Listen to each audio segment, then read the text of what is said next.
आपसे मिलने आए हैं। ठीक है, आने दो। जो आज्ञा महाराज।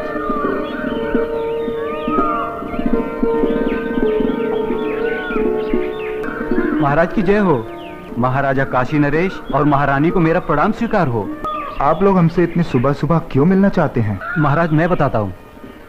हमें हमारी वर्षों की भक्ति से जो फल प्राप्त हुआ है वो हम आपको भेंट करना चाहते हैं। वर्षों की भक्ति का फल? हमें तो कुछ समझ में नहीं आया। अगर भक्ति का फल आप लोगों को मिला है तो उसे आप हमें क्यों देना चाहते हैं? क्योंकि महाराज ये हमारे किसी काम का नहीं, ये तो सिर्फ महारानी जी के योग्य है। ये तो वास्तव में बहुत अद्भुत कंगन है, लेकिन ये तुम्हें कैसे प्राप्त हुआ? महाराज ये कंगन हमारी भक्ति से प्रसन्न होकर स्वयं गंगा माँ ने भेंट स्वरूप हमें दिया है। क्या कहा? स्वयं गंगा जी ने आप लोगों को यह कंगन दिया है? सच महाराज, यह तो बड़ा अद्भुत कंगन है। इसने तो हमारा मन मोह लिया है। लेकिन इस एक कंगन का हम क्या करेंगे? इनसे कहिए इसके साथ का एक और कंगन लाकर दे। सुन लिया विश्वनाथ जी, अब आप लोग पूजा और भक्ति करके गंगा माँ से हमें इसमें का दूसरा कंगन भी लाकर दें। हम आपको मुंह मांगा इनाम देंगे।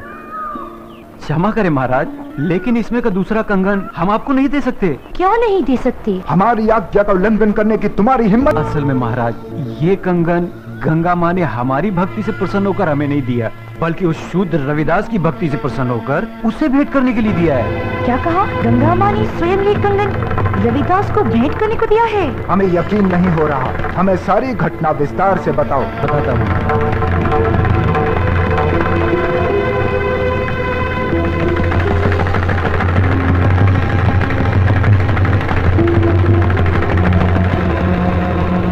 महाराज हमने सोचा कि वो शूद्र रविदास इस सोने के कंगन का क्या करेगा, और बस इनाम पाने के चक्कर में इसे लेकर आपके पास चले आए। ये तो बहुत बड़ा चमत्कार हो गया। ऐसा तो आज तक कभी सुनने में नहीं आया। कल हम स्वयं रविदास जी से मिलने उनके घर चलेंगे और आप सबको भी हमारे साथ वहाँ चलना होगा।